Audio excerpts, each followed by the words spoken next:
Hello student, स्वागत करता हूं अपनी क्लास द सिलेक्शन अड्डा में। जैसा कि आज फिर हम पढ़ने वाले हैं शास्त्रीय नृत्यों के बारे में। जैसा कि आज हम पढ़ेंगे कुचिपुड़ी के बारे में। किसके बारे में? कुचिपुड़ी नृत्य। ठीक है, पहले हम लोग 4 नृत्यों के बारे में पढ़ चुके हैं और आज ये हमारा 5वां नृत्य है। नाम है कुचिपुड़ी। सबसे पहले बात आती है भाई, ये जो कुचिपुड़ी है ये कहाँ का नृत्य है? तो आप बताओगे आंध्र प्रदेश का। आंध्र प्रदेश का नृत्य है। अब बात यह आती है कि भैया इस नृत्य का नाम कुचिपुड़ी ही क्यों रखा गया, है ना? तो आपको पता होना चाहिए, आंध्र प्रदेश में एक जगह पड़ती है। आंध्र प्रदेश में एक जगह पड़ती है। कहां? क्या? कुचेलापुरम। कुचेलापुरम एक जगह पड़ती है। कुचेलापुरम गांव पड़ता है ना? गांव पड़ता है। और इसी गांव से इस नृत्य की उत्पत्ति हुई। इसी गांव से जब उत्पत्ति हो गई तो इसलिए इसका नाम क्या पड़ गया? कुचिपुड़ी पड़ गया। अब भाई बात करते हैं, ये जो नृत्य है किस पर आधारित है?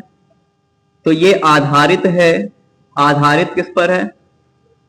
तो आप बताएंगे ये भागवत और पुराणों पर आधारित नृत्य है। पुराणों पर आधारित नृत्य है। अगली बात आती है कि पहले आपको ये पता होना चाहिए, जो पुराण है ये कितने होते हैं? टोटल 18 पुराण होते हैं। इसमें से सबसे पुराना पुराण जो होता है वो होता है मत्स्य पुराण। मत्स्य पुराण, ठीक है? तो ये भी आपका एडिशनल नॉलेज है, तो इसको अचीव कर लिया करो। आगे अगर बात करें तो इस नृत्य के संस्थापक किसे कहते हैं या आदि गुरु किसे कहा जाता है? इस नृत्य के आदि गुरु नाम है सिद्धेंद्र योगी। नाम क्या है? सिद्धेंद्र योगी। ठीक है, तो आपसे पूछा जाए कि कुचिपुड़ी नृत्य के आदि गुरु किसे कहते हैं, तो आप बताओगे किन्हें कहते हैं? सिद्धेंद्र योगी जी को कहते हैं। ये जो सिद्धेंद्र योगी हैं, इन्होंने एक नाटक लिखा जो कुचिपुड़ी पर आधारित है। नाम है इसका भामाकल्पम। भामाकल्पम नामक नाटक की रचना की।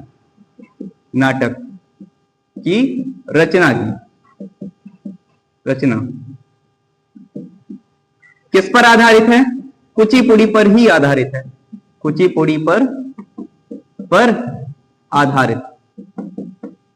अच्छा, बात आती है भाई इस नृत्य में क्या क्या होता है? तो इसमें जो नृत्यक जो होता है नृत्यक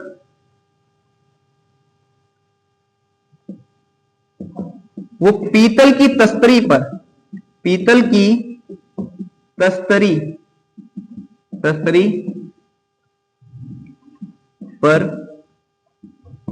पैर रखकर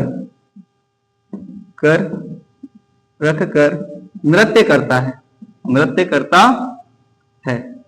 तो इसमें जो नृत्यक होता है वो पीतल की तस्तरी पर पैर रखकर नृत्य करता है। अच्छा, आगे बात ये आती है क्या? आगे बात ये आती है कि इसमें और भी क्या होता है? नृत्यक जो होता है वो अपने पैर के अंगूठे से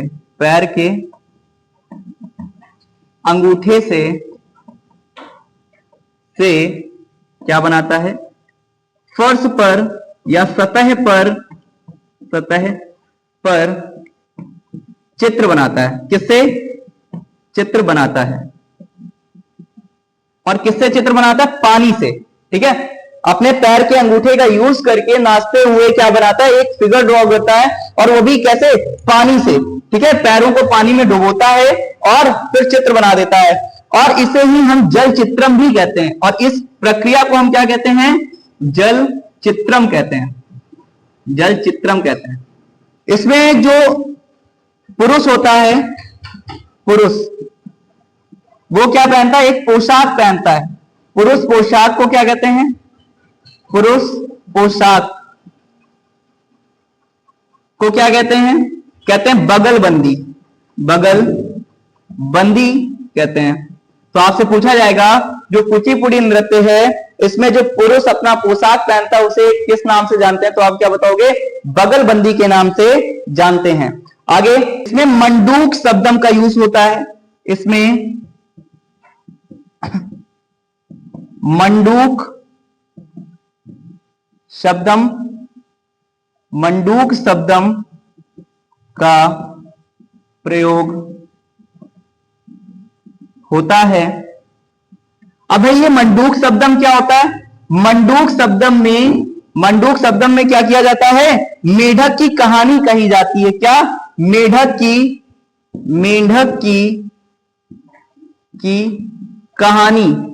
कहानी का वर्णन करते हैं।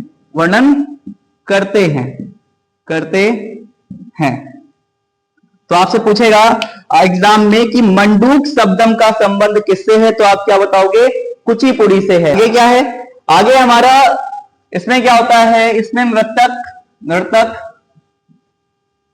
नर्तक अपने पैरों से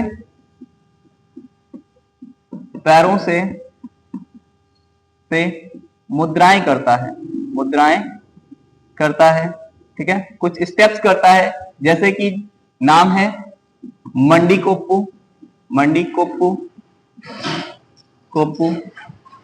कंतेरा और नागबंद, ये मुद्राएं हैं, ठीक है। तो कुचिपुड़ी नृत्य में जो नर्तक होता है ये इन स्टेप्स का यूज करता है। आगे देखेंगे तो इसमें जो नर्तक होता है उसे हम भगवतालु के नाम से जानते हैं। नर्तक जो होता है को क्या कहते हैं? भगवतालु कहते हैं।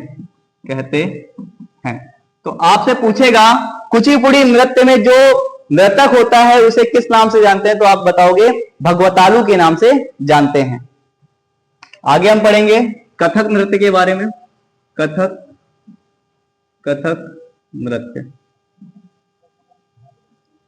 अगर हम कथक नृत्य की बात करते हैं तो सबसे पहले पूछा जाता है कि ये जो कथक नृत्य है वो है कहां का? तो आप बताओगे ये हमारा उत्तर प्रदेश का नृत्य है। कहां का है? उत्तर प्रदेश का, ठीक है। दूसरा इसके अन्य नाम आते हैं। इसका अन्य नाम क्या है? अन्य नाम तो नटवरी नृत्य या फिर इसे ही कथाकारों का नृत्य भी कहते हैं। और क्या कहते हैं? कथाकारों का नृत्य। अच्छा, इसमें सबसे मुख्य क्या है? मुख्य स्टेप्स क्या है या मुख्य चीजें क्या है? तो घुंघरू और चक्कर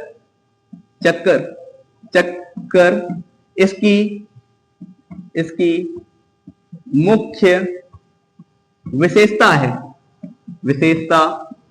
विशेषता है। अगर हम घुंघरू और चक्कर की बात करें ना तो घुंघरू और चक्कर में क्या, जो लोग इसमें सबसे ज्यादा घुंघरू पहन के डांस करते हैं, दूसरा घूम के डांस करते हैं। कैसे डांस करते हैं? घूम के डांस करते हैं। अच्छा, इसमें लोग कहानी कहते हैं। क्या कहते हैं? कहानी। इसमें कहानी कहने वाले को कहानी कहने वाले को पढ़ंत कहते हैं।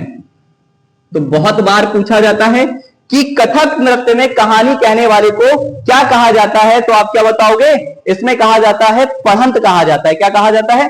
पढ़ंत। अच्छा, इस नृत्य में जो वेशभूषा होती है, नर्तक की वेशभूषा क्या होती है?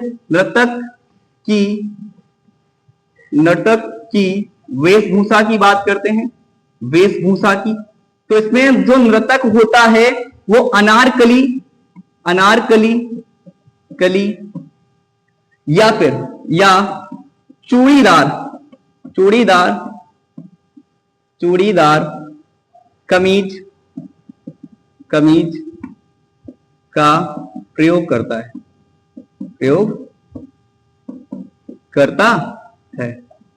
तो इसमें जो नर्तक होता है वो क्या पहनता है, चूड़ीदार कमीज पहनता है, और अनारकली, अनारकली जो होता है ना, अनारकली सलवार, ठीक है, उसका प्रयोग करता है। अच्छा, इसमें जो होता है, इसमें आपका हिंदुस्तानी संगीत का यूज करते हैं, इसमें हिंदुस्तानी संगीत का प्रयोग किया जाता है।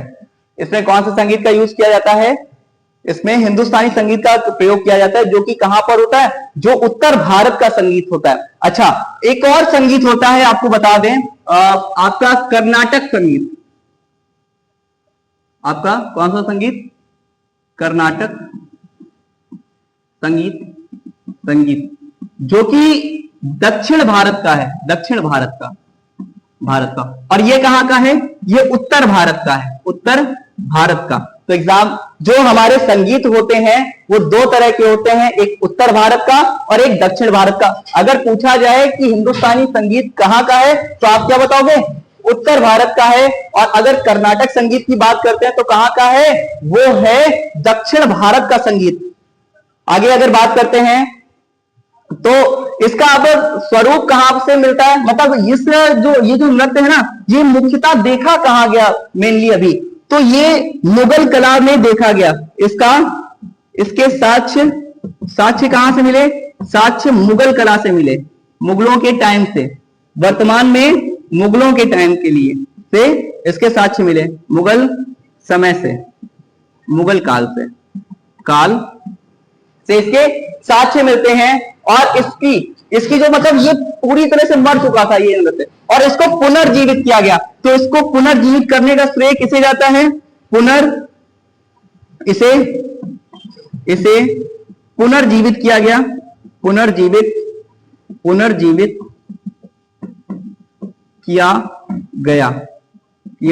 गया। और कब किया गया, तो 20वीं शताब्दी